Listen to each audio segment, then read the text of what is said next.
Se case com a minha outra filha, ela é até mais bonita. Minha mãe disse ao meu noivo, e sua resposta fez eu correr. Retornei, apenas 3 anos depois, e quem estava ao meu lado deixou todos pálidos. O zíper do vestido de noiva subiu pelas minhas costas, frio e definitivo. Olhei meu reflexo no espelho do quarto. A Luana, que me encarava de volta, era uma noiva de revista. Cabelo loiro curto arrumado com esmero. Um vestido branco que custou mais do que o meu primeiro carro. E por trás das lentes dos meus óculos, um olhar que deveria ser de pura felicidade. Mas não era. Havia uma peça faltando no quebra-cabeça, um ruído baixo e constante no fundo da minha mente que eu vinha ignorando há meses. Meu noivo, Pierre, era o que toda mãe chamaria de partido, perfeito, bonito, com seu cabelo também loiro e olhos azuis penetrantes, charmoso e com uma carreira em ascensão em uma grande empresa.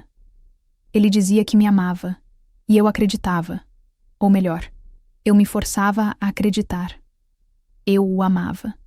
Mas nosso amor parecia um roteiro que todos ao nosso redor tinham escrito para nós. Principalmente meus pais. Minha mãe entrou no quarto, ajeitando a sua própria roupa, mais preocupada com a impressão que causaria nos convidados do que com o meu estado emocional. Luana, endireite os ombros. Você parece nervosa.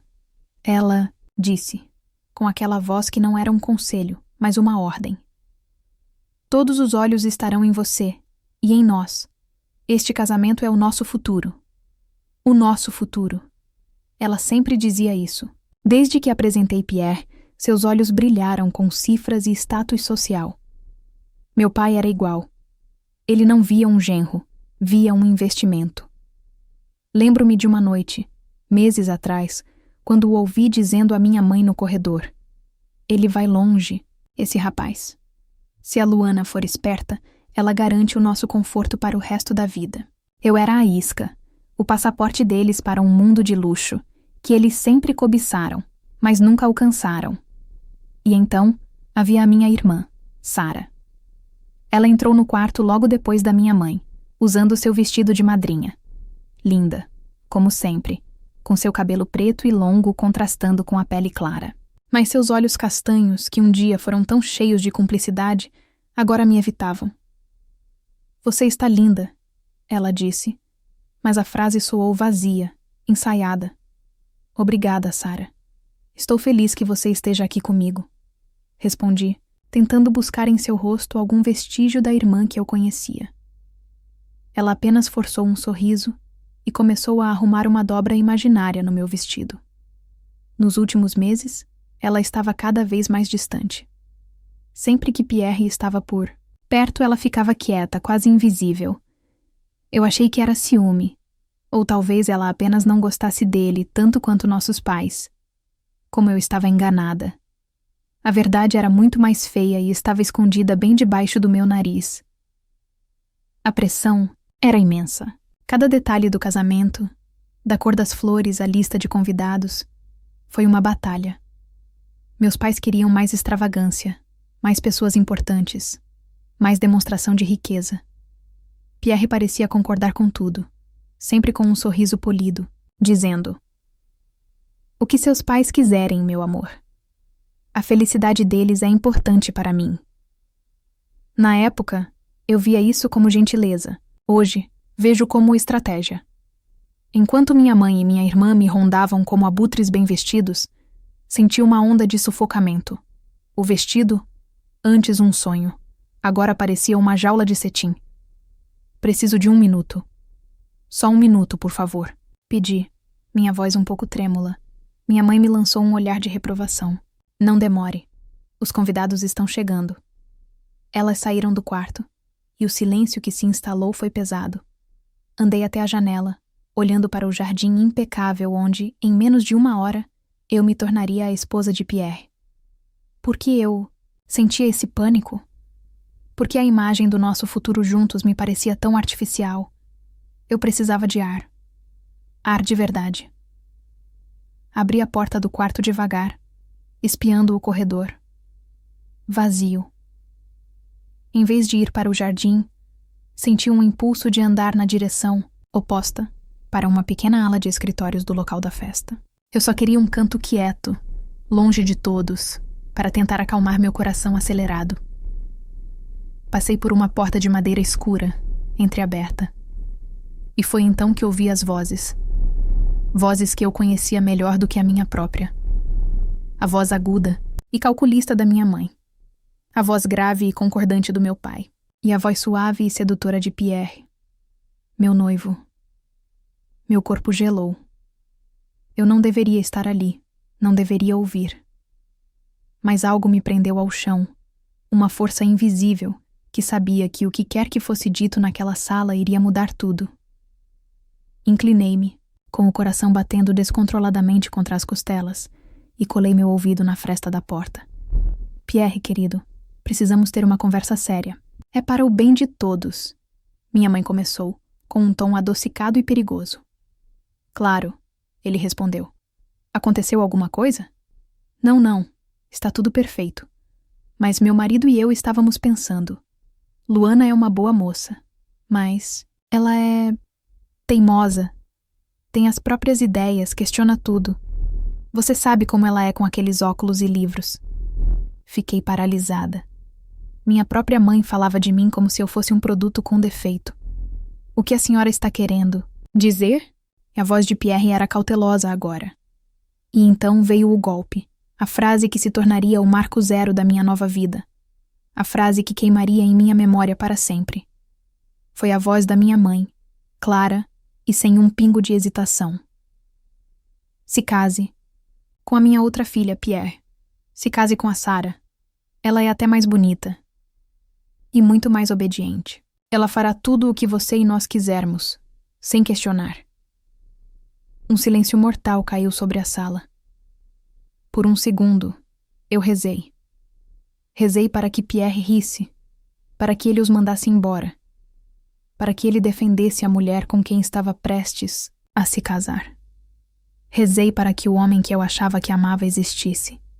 Mas a resposta que veio, depois daquela pausa que durou uma eternidade, não foi a dele.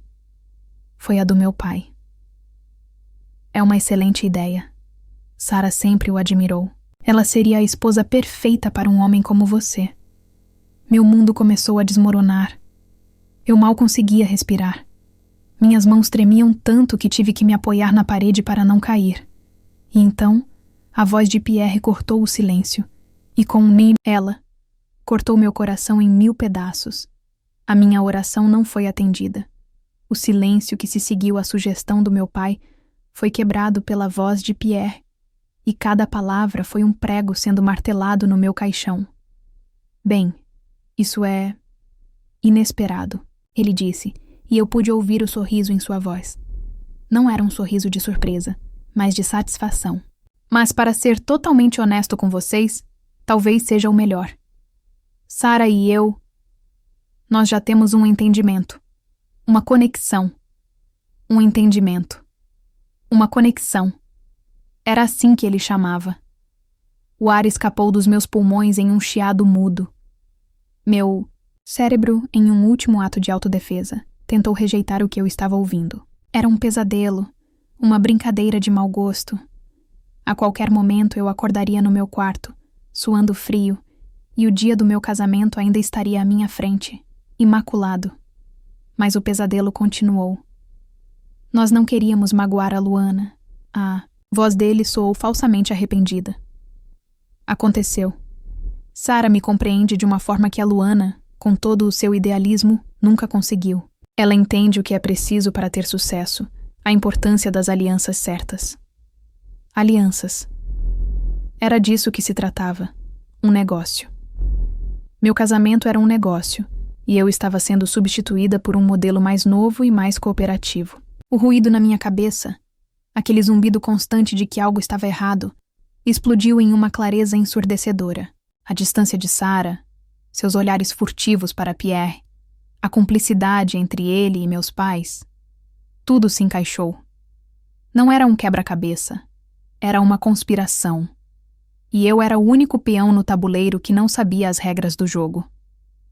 Então, está resolvido, A voz da minha mãe soou triunfante. Será um pequeno escândalo, mas nós podemos controlar a narrativa. Diremos que Luana teve uma crise de nervos, que ela não estava pronta. Coitada. Enquanto isso, o casamento continua. Sara já está pronta. Ela pode usar um dos vestidos de festa. O importante é que a união entre as nossas famílias aconteça hoje. Eu me afastei da porta, cambaleando para trás como se tivesse levado um soco. Meu corpo inteiro tremia, uma vibração violenta que começava nos meus pés e subia até o meu maxilar. O vestido de noiva, a materialização de todos os meus sonhos e esperanças, de repente se tornou pesado, uma mortalha de seda e renda que me sufocava.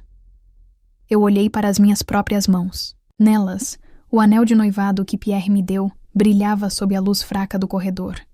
O diamante parecia zombar de mim, um símbolo brilhante da maior mentira da minha vida. Com um puxão violento, arranquei-o do meu dedo. A pele por baixo estava marcada, pálida. Não houve um grito. Não houve lágrimas. Naquele momento, a dor foi tão profunda, tão avassaladora, que ultrapassou a capacidade do meu corpo de reagir. Havia apenas um pensamento, uma única ordem que meu cérebro conseguiu formular: fuja. Virei-me e comecei a andar, primeiro devagar, depois mais rápido, até que eu estava correndo descalça pelo corredor luxuoso, segurando a saia do vestido para não tropeçar. Passei pelo quarto onde, minutos antes, eu me olhava no espelho. A imagem daquela noiva ingênua me pareceu uma estranha, uma pessoa de outra vida. Com as mãos trêmulas, arranquei o véu da minha cabeça, deixando-o cair no chão como uma pele de cobra descartada. Abri a porta que dava para os jardins, e o ar fresco da tarde bateu no meu rosto, mas não me trouxe alívio. Corri. Corri sem rumo, passando pelas mesas arrumadas, pelas flores perfeitas, por toda a cenografia da minha humilhação. Um dos funcionários do buffet me viu, seus olhos se arregalando em choque ao ver a noiva correndo como uma louca, com o cabelo desgrenhado e o rosto pálido. Ele abriu a boca para dizer algo, mas eu não parei. Corri para além dos portões de ferro do local da festa, para a rua de asfalto que queimava meus pés descalços. Eu não sabia para onde estava indo. Minha única bússola era a necessidade de colocar o máximo de distância possível entre mim e aquelas pessoas. Minha família, meu noivo, minha irmã. As palavras ecoavam na minha cabeça um loop de tortura. Se case com a Sara. Ela é mais bonita. Nós já temos um entendimento. Continuei correndo até que meus pulmões ardessem e minhas pernas fraquejassem. Parei em um ponto de ônibus, ofegante, com o coração parecendo que ia explodir para fora do peito. As pessoas me olhavam, cochichavam. Uma noiva fujona, abandonada no altar. Era o que eles deviam pensar. A verdade era infinitamente pior. Eu não fui abandonada. Eu fui trocada. Vendida. Descartada. O primeiro ônibus que parou, eu entrei. Não olhei o destino. Entreguei ao motorista o pouco dinheiro que tinha na pequena bolsa que eu ainda segurava, por puro reflexo, e me joguei em um assento no fundo, perto da janela. O tecido áspero do banco arranhou minhas costas nuas.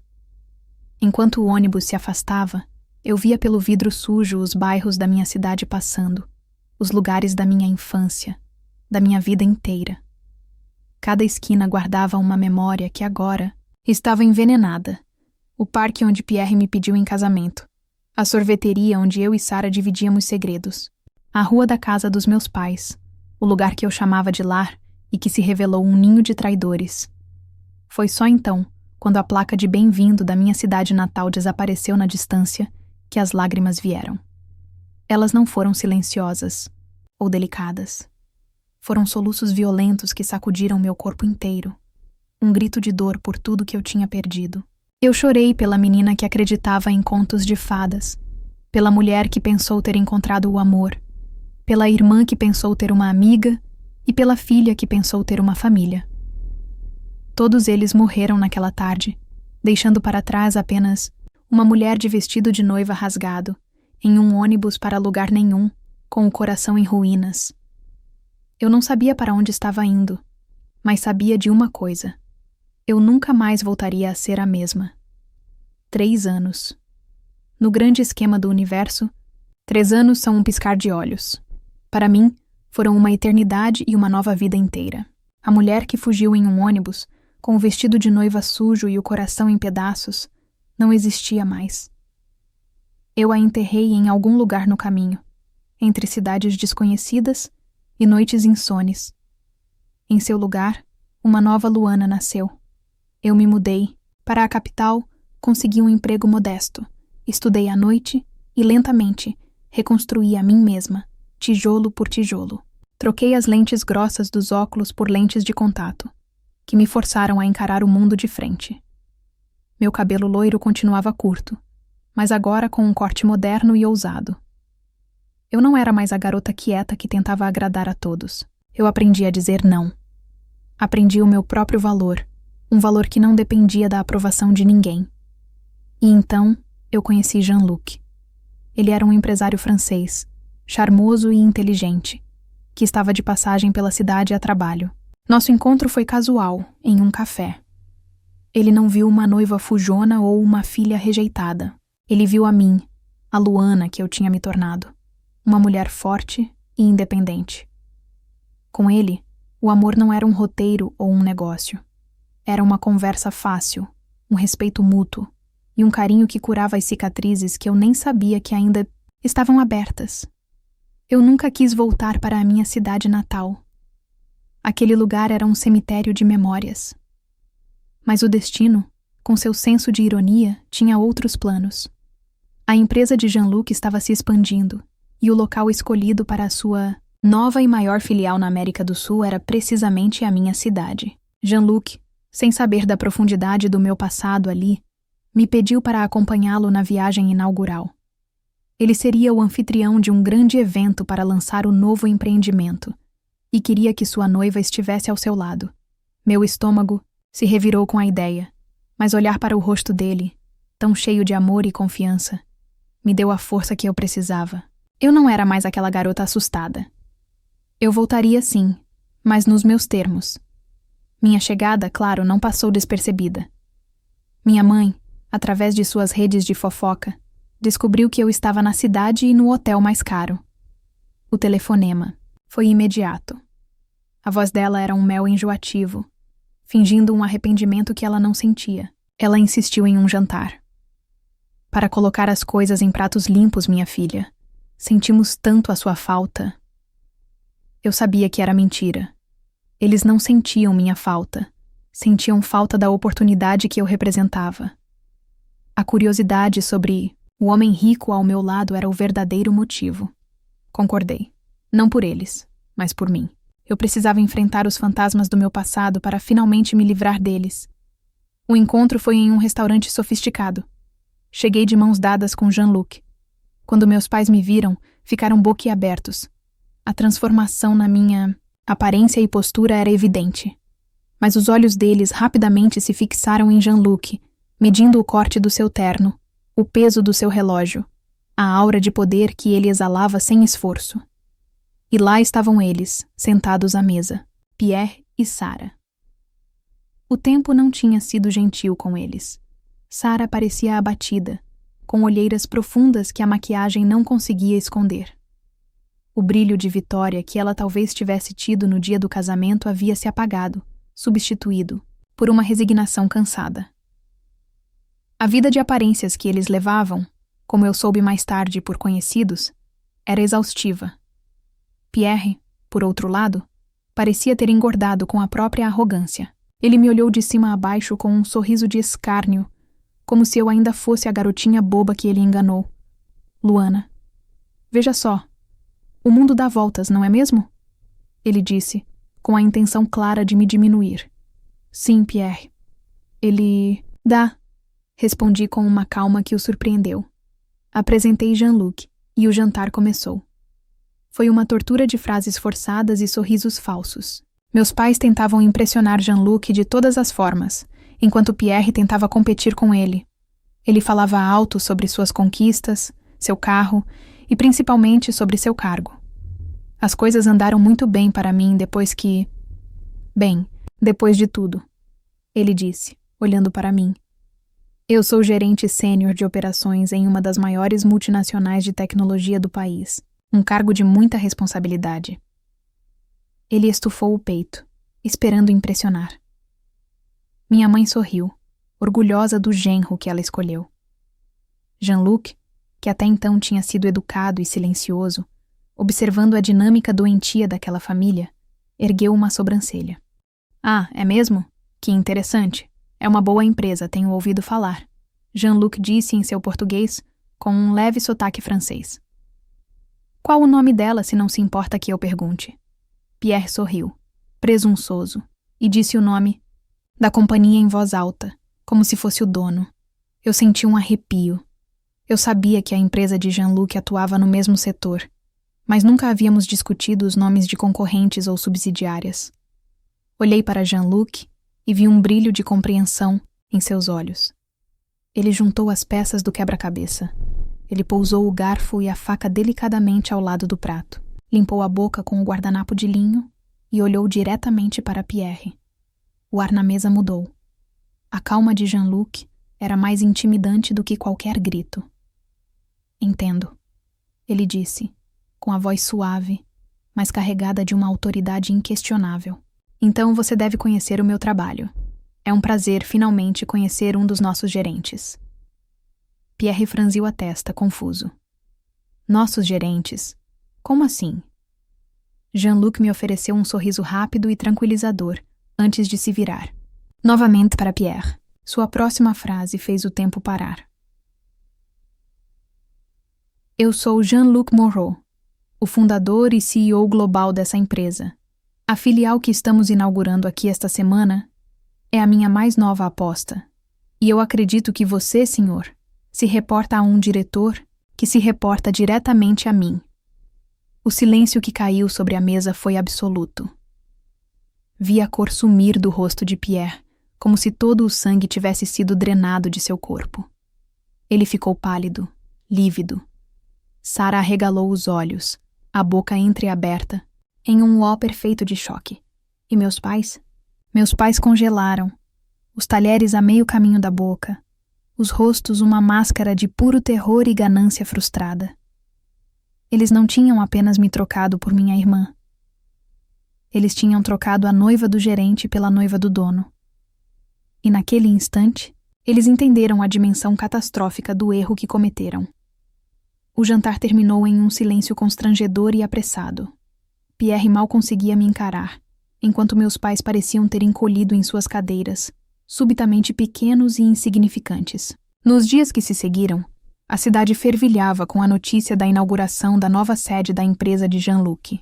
O evento de gala seria o maior acontecimento social do ano, e eu estaria lá, no centro de tudo, ao lado dele. Na noite do evento, eu me senti uma rainha. Usava um vestido elegante de um azul profundo, que em nada lembrava o branco fantasmagórico do meu passado.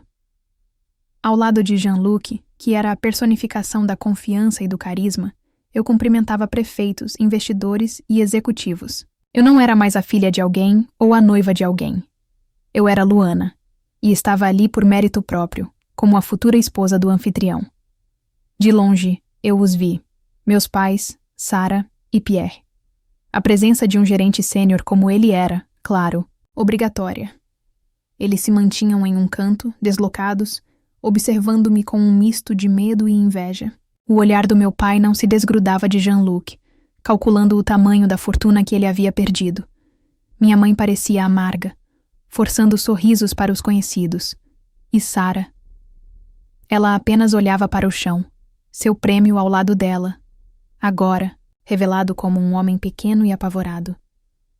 Em um determinado momento, Jean-Luc foi chamado ao palco para dar as boas-vindas aos convidados. Fiquei por um instante sozinha, perto da varanda, observando a festa.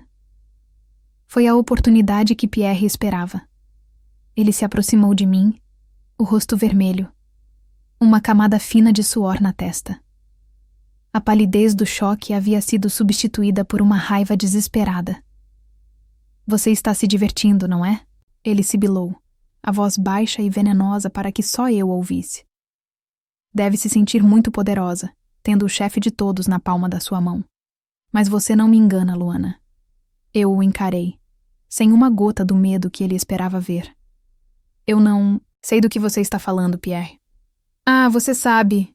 Ele deu um passo à frente, invadindo meu espaço pessoal. Você planejou tudo isso.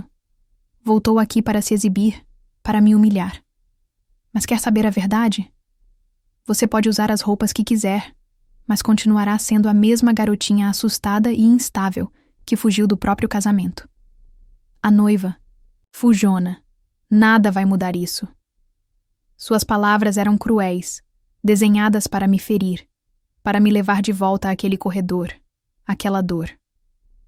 Mas a mulher que ele estava atacando não existia mais. Eu apenas o olhei com uma mistura de pena e desprezo. Você terminou? Perguntei com frieza. Minha calma o enfureceu ainda mais.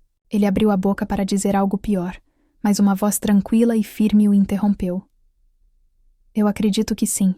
Ela terminou de ouvir o que você tinha a dizer. Jean-Luc estava parado ao meu lado. Ele não tinha ouvido tudo, mas ouviu o suficiente. Seu braço envolveu minha cintura de forma protetora. Ele não olhava para mim. Seus olhos estavam cravados em Pierre, e neles não havia raiva, apenas uma decepção gélida e cortante. Pierre empalideceu novamente, gaguejando. Senhor Moreau, eu só estava conversando com a Luana. Coisas do passado. Eu ouvi o tom da sua conversa, Jean-Luc disse, a voz ainda baixa, mas ecoando com uma autoridade que fez as pessoas mais próximas se calarem para observar. Minha empresa tem valores. Nós prezamos pela integridade, pelo respeito e pela ética profissional. O que eu acabo de testemunhar é um comportamento inaceitável. Assédio, abuso verbal. Um homem em posição de liderança que usa de intimidação e ofensas pessoais contra uma mulher não é um líder. É um covarde. E um risco para o ambiente de trabalho que eu luto tanto para construir. Cada palavra caía como uma pedra sobre Pierre. O círculo de espectadores aumentava. Eu podia ver meus pais e Sarah à distância, paralisados de horror, assistindo a cena se desenrolar. Jean-Luc então deu o golpe final, com a mesma calma devastadora. Portanto, diante de várias testemunhas, e com base no seu comportamento, completamente antiético e desrespeitoso, considere este o fim da sua carreira na minha empresa. Você está demitido, com efeito imediato. A equipe de recursos humanos cuidará da papelada. Agora, peço que você e seus convidados se retirem da minha festa. Foi como se uma bomba silenciosa tivesse explodido. Pierre ficou sem ar, o queixo caído, os olhos vidrados em puro pânico. Sarah levou a mão à boca, um soluço escapando. Naquele momento, na frente de toda a elite da cidade, de seus colegas e superiores, o mundo de Pierre desabou. O status, o poder, o futuro brilhante que meus pais tanto cobiçaram, tudo virou pó. 2 seguranças discretos se aproximaram e conduziram um Pierre catatônico e uma Sarah em prantos para a saída. Vi o olhar final que ele me lançou. Não era de ódio, mas de derrota absoluta. Enquanto eles desapareciam, meu olhar encontrou o dos meus pais. Eles me encaravam do outro lado do salão, pálidos como fantasmas. Em seus rostos, a compreensão terrível do que haviam feito. Eles não tinham apenas escolhido a filha errada. Eles tinham apostado tudo no cavalo perdedor e, no processo, destruíram qualquer chance de redenção. Eles se viraram e saíram de fininho, humilhados. Eu respirei fundo. Um sopro de ar que parecia ser o primeiro em 3 anos. Não senti uma alegria cruel. Não senti um prazer na desgraça deles. O que eu senti foi justiça. Senti o peso de uma montanha sendo retirado das minhas costas. Senti paz. Jean-Luc se virou para mim, seu rosto suavizando-se. Você está bem, meu amor? Eu olhei para ele. Para o homem que não me salvou com seu dinheiro ou poder, mas com seu caráter. Ele me defendeu. Não porque eu era fraca, mas porque eu merecia respeito. Ele me valorizou. Com um sorriso genuíno, o primeiro que não carregava, Nenhuma sombra do passado, eu segurei sua mão. Agora eu estou. Juntos, demos as costas ao drama e voltamos para a nossa festa, para o nosso futuro. A justiça não tinha sido um ato de vingança, mas de superação. E pela primeira vez, em muito tempo, eu sabia que estava exatamente onde deveria estar.